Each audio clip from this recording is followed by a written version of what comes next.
Iran's regime, its leadership has largely been decimated.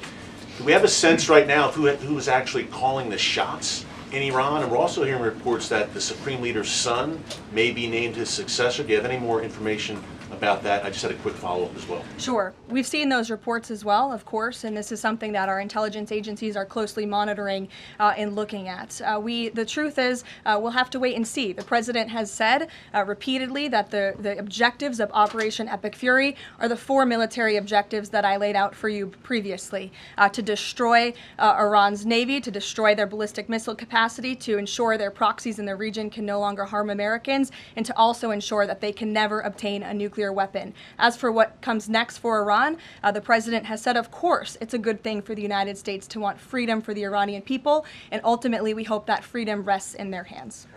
Axios, I think, was the first to report this morning this phone call between the president and Prime Minister Netanyahu, saying that Netanyahu had given the U.S. this information about where the Ayatollah would be and that he'd be with his deputies on Saturday. How important was that information in the president making the decision to strike where and when he did? I think it was important with respect to the timeline, but I think the president, prior to that phone call, had a good feeling that the Iranian regime was going to strike the United States assets and our personnel in the region. And the president was faced with a choice. Does the United States of America use our military and our capabilities to strike first, to take out this threat that has been threatening our country and our people for 47 years, or is he going to, as commander-in-chief, sit back and watch as the rogue Iranian regime attacks our people in the region? That's obviously an unacceptable decision. For the second choice there is unacceptable to the president, which is why he made this decision. As for where the Ayatollah was going to be, that obviously had an impact on the timeline of the operation, but not quite the president's decision in its entirety. Does the president believe the country supports the actions that he's taken so far in Iran?